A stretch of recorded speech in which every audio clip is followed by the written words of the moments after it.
गुम्बर के चुनाव कार्यालय का उद्घाटन करने पहुंचे थे, तभी कुछ कार्यकर्ताओं ने उनके खिलाफ नारेबाजी शुरू कर दी और काले झंडे दिखाने लगे। बस देखते देखते दोनों पक्ष के लोगों ने यहां अखाड़ा बना दिया और जमकर मारपीट की। ये तस्वीरें आप देखिए कि आपस में ही किस तरह से भिड़ंत हो गई है कार्यकर्ताओं की, बीजेपी की। और ये आप देख लीजिए जिस तरह से उपचुनाव को लेकर तैयारियां जोरों पे लगी हुई है उत्तर प्रदेश में अपना वर्चस्व दिखाने के लिए। वहां पे कुछ ऐसी तस्वीर देखने को मिली, वाकई थोड़ी सी हैरान करने वाली, जहां पे जद्दोजहद की लड़ाई चल रही थी, जहां पे अपने आप को पूरी तरीके से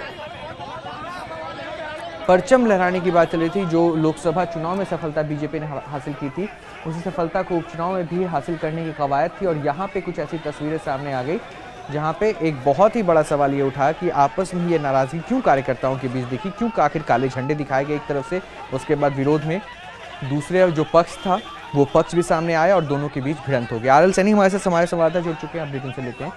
क्या हुआ था आरएल सैनी, ये आखिर क्यों ये आपस में ही कार्यकर्ता भिड़ गए? रोहित, देखिए जिससे सहारनपुर में आज चुनावी कार्यालय का उद्घाटन समारोह में लक्ष्मीकांत वाजपेयी पहुंचे थे, तो जैसे उन्होंने कार्यकर्ताओं को संबोधित करने का काम शुरू किया तो तभी एक बीजेपी कार्यकर्ताओं का एक गुट वहां पहुंचा, जिन्होंने लक्ष्मीकांत वाजपेयी के खिलाफ ना सिर्फ नारेबाजी की बल्कि नहीं काले झंडे भी दिखाए। तो इस तरह की हरकतों को देखते हुए जो लक्ष्मीकांत वाजपेयी के पक्ष के कार्यकर्ता थे, उन्होंने उनका विरोध किया। तो उनका विरोध को देखते हुए देखते दूसरा ग्रुप का जो काले झंडे दिखा रहे थे, तो उनको मैं इतना आक्रोशित हो गई और आमने सामने आ गए और उनको एक दूसरे पर कुर्सियां फेंकनी शुरू कर दी। तो ये सब चलता रहा और वहाँ के जो स्थानीय नेता थे उन्होंने बामुश्किल प्रदेश अध्यक्ष लक्ष्मीकांत वाजपेयी को ले जाकर बम बचाकर बाहर निकाला और उनको सब स्थान पहुंचा।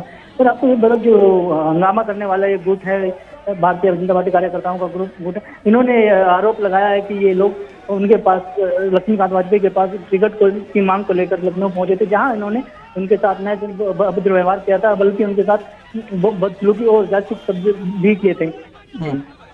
शुक्रिया।